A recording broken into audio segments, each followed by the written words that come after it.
Assalamualaikum Mas Bro, ya kembali lagi dengan kita di Fajar Daily. Dan kali ini kita bahas tentang FOMO dan pom-pom saham Mas Bro.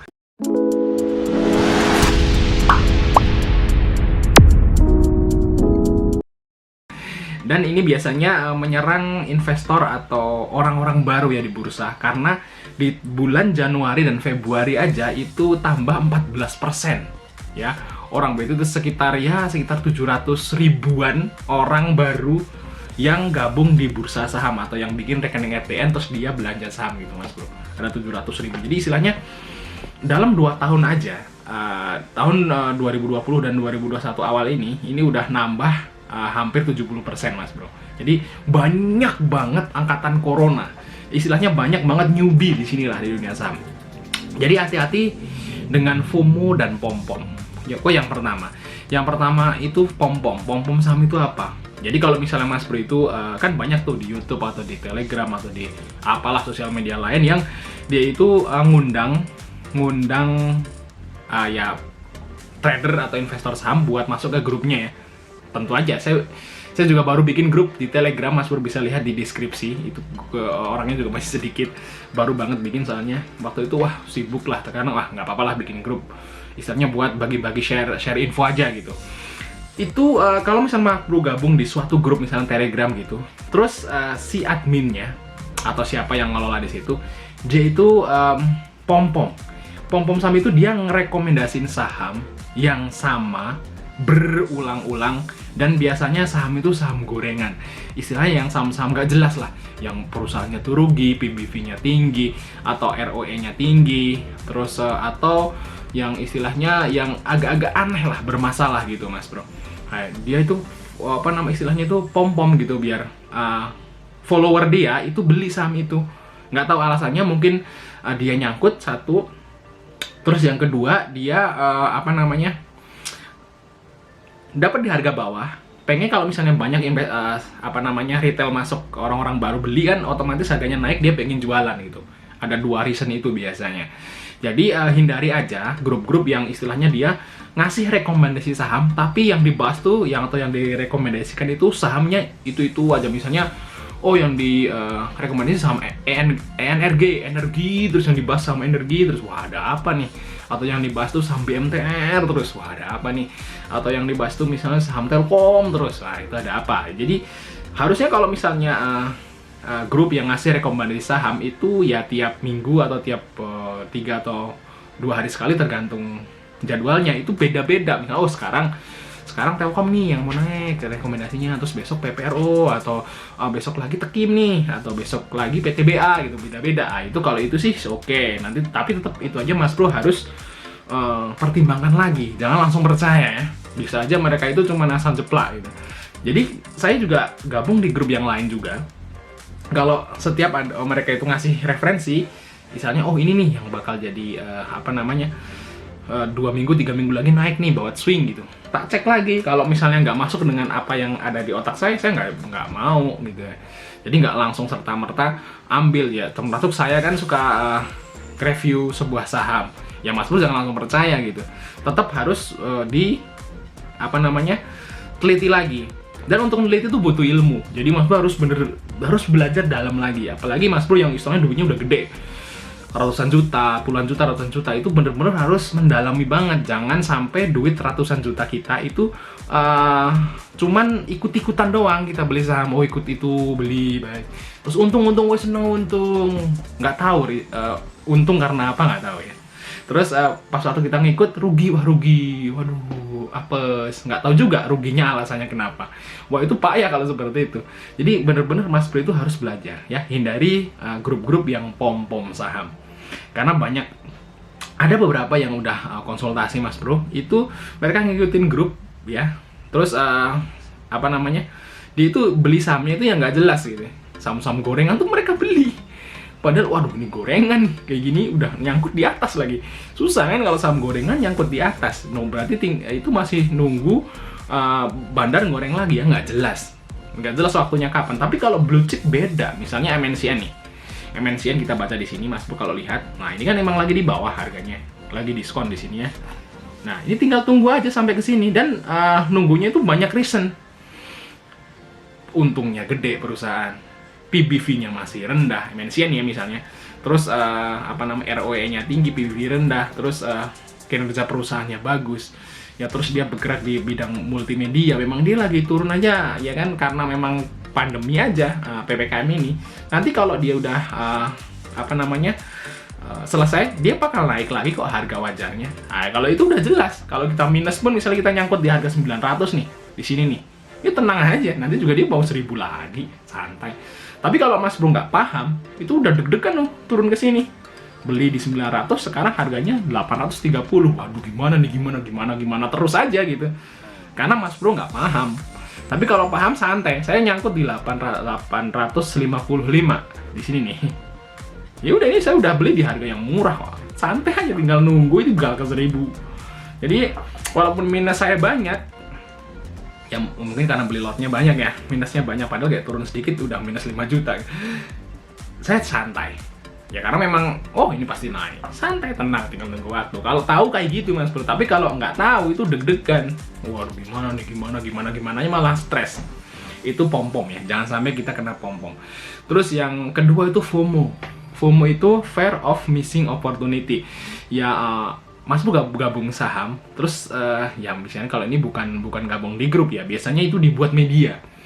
Jadi media itu gembar-gemborkan suatu saham atau emiten ya, bahwa ini suatu saat akan naik nih. Wah, dibikin FOMO. Jadi ketakutan ketinggalan sebuah kesempatan gitu. Bahasanya seperti itu, kalau FOMO itu disingkat jadi FOMO. Jadi dia buat kayak kita investor retail itu, wah, cepet-cepet nih harus gabung ke situ tuh, nanti besok suatu saat mau naik jadi 4 kali lipat gitu sahamnya ya. Wah, harus gimana ya? Gue masih nyangkut nih di ini MNCN di harga 1000 ya, gue beli. Ya udah, cut loss aja, cut loss. Mas Bro masuk ke saham itu. Yang ini udah rugi, ya nggak, misalnya di MNCN ini Mas Bro cut loss buat masuk ke sahamnya di FOMO itu. Yang di FOMO itu juga naik juga kagak, orang itu baru FOMO opportunity kan bisa jadi iya, bisa jadi enggak, masih 50-50. Jadi jangan sampai kita juga beli saham itu karena FOMO Mas Bro.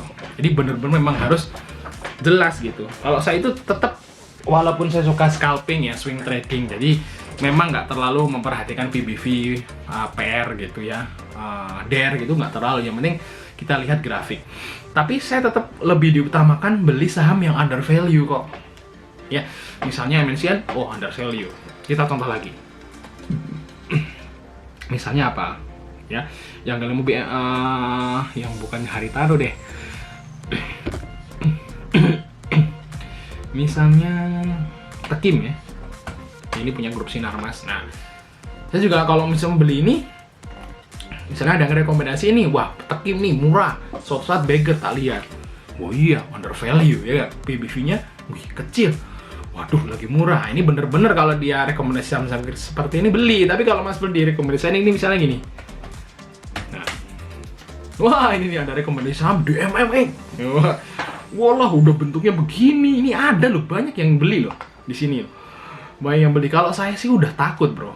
Mungkin kalau yang teman-teman belum terlalu lama di bursa, terus dia masih awam gitu, bagus nih, naik nih. Ini bakal ini kan harganya sekarang 2000, ini bakal ke 5000. Wah, gitu kan, ya kan, gila kan, udah seperti ini bentuknya, waduh ngeri banget nih.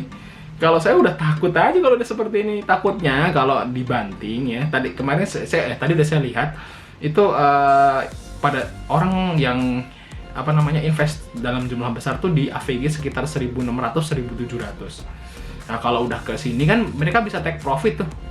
Wah, kalau mereka jualan bisa ARB-an nih, ARB berjilid-jilid. Kalau udah ARB itu udah susah keluar.